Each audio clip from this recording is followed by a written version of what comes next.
Hi everyone.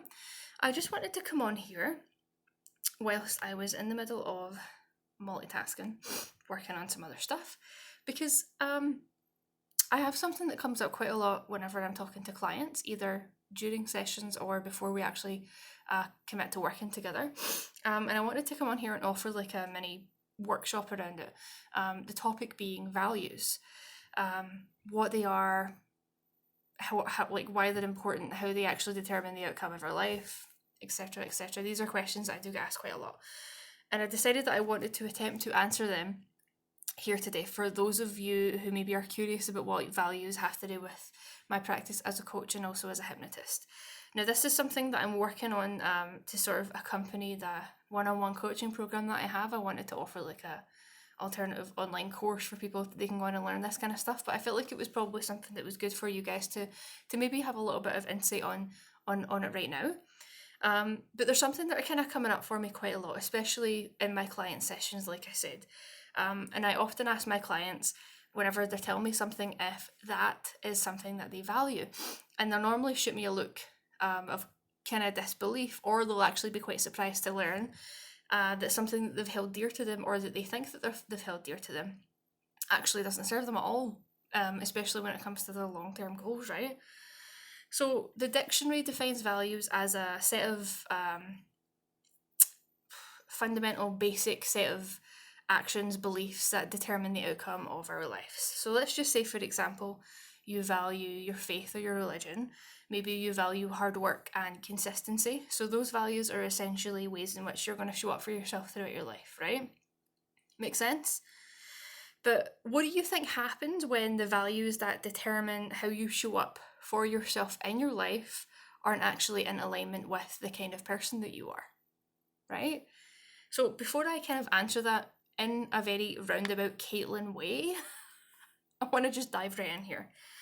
You see, values can be very tricky person to person.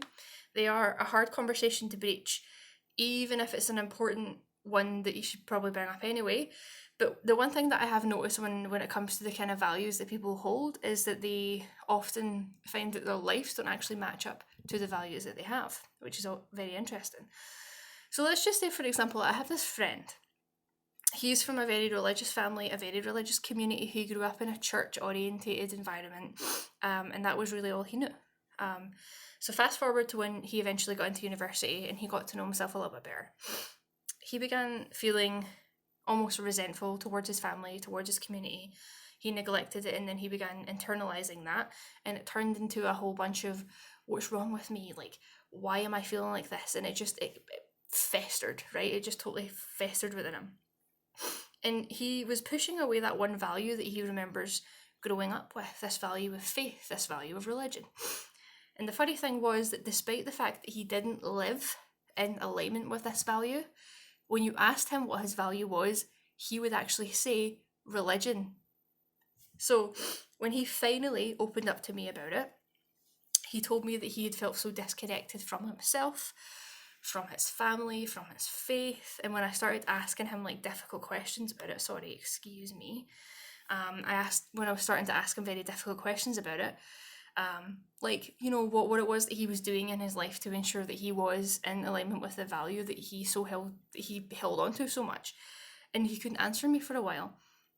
Then what started coming up were feelings of guilt, feelings of resentment, and then suddenly it was desperation. He had to embody this value, even if he didn't actually feel it in his very bones, right? And he didn't want to let his community down, so there's just a lot of guilt there. And that was at the expense of potentially letting himself down. And finally, when he was willing to admit that it wasn't something that he valued anymore, it was a value more of community that he held on to. And he felt like he had to hold on to it because he didn't want to let anyone down. And even though he felt so disconnected from it, he felt so disconnected from this value that he grew up with. So I hope that at this point you're beginning to understand where I'm coming from. If not, bear with me here. But once he'd unpacked this very understanding that it was a value that he didn't honour as much as he thought he wanted to, or as much as he thought he should, once he'd unpacked that, he asked me, what do I do now? Like, I figured out that it's not really how I want to live my life. What do I do now? And I told him that it was up to him. which is what I tell my clients. But here's the advice I offer to my clients in this position and to my friend, is you have to work in almost reverse order to discover what your values are. Think about the things in life that bring you joy, happiness, contentment, passion, things that are in alignment with who you are. And just think about those things, and then think about if you're able to actually pull values out of those things. For example, maybe from that comes a value of humour, maybe it brings out a value of patience, maybe it brings out a value of human connection or a value of culture. But think about if you could maybe pull values out of the things that actually bring you joy rather than the things that kind of make you feel disjointed and not really in alignment with yourself. Now, with those values in mind, the ones that you've pulled out of the things that you enjoy doing, I want you to cross-reference them with the values that you've been carrying around with you since you were younger, and ask yourself if you were living in alignment with those values. If the answer is no, I want you to allow yourself to understand that the values that you once held before served their purpose once. But it's okay for you to let them go. It's okay for you to do that, because they don't paint the whole picture of you. They were just one step in you becoming who you are. Even if that means letting go of this value passed down to you from your parents that you must be married and have kids by the age of 30. Even if it means letting go of that, right? It's a fundamental value that doesn't belong to you. It belonged to someone else, and you're disconnected from it. And it's okay to let it go, because that served its purpose once before, but it doesn't anymore, and that's fine. That is okay. Values that aren't in alignment with who we are, and I mean who we really are, weigh us down more than they serve us. And it can be hard to make peace with that. But it's not to say that you don't honour them for what it was that they brought into your lives. Values that we hold on to either don't belong to us or serve us anymore are kind of like old shoes. We outgrow them. They offered us the opportunity to put together the building blocks of our lives that served us well at one point.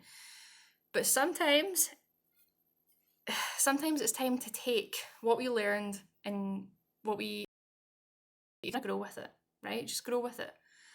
By finding the kinds of values that do actually serve you, knowing that they too might change, and that's completely okay. Like, things change, you change, your values are probably going to change. Your values most definitely have changed, right? We all have our own personal set of core values and beliefs buried underneath the values that we think that we should have. But there's no use living our lives based on a should. There's no use in doing that. And uncovering what our own personal set of core values are will transform your life in the most authentic way possible, because you'll no longer be blinded by the things that you should find important, or the few things that you feel like you have to because everyone else is doing it. And you'll begin to sort of pave way for the things that you now know with absolute certainty are important to you, not to anyone else. No one else matters in this equation, right? People can only introduce you to what the things that they maybe value, and you get to make a choice at a certain point in your life if that's something that you want to honor, right? That's something that you want to show up for yourself in your life with that in mind. You get to make that choice. So if you did find this helpful, comment your thoughts below. And if you need a little bit more help unpacking what your own personal set of values are and what your own personal set of beliefs are and how you can live a life in alignment with those finally, please reach out and we'll get you started on that. Because it's a big thing that's coming up for my clients, is that they feel so disconnected and so disjointed because the values that they have do not belong to them.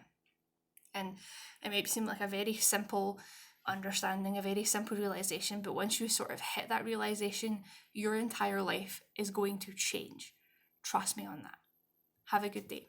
Thank you for listening.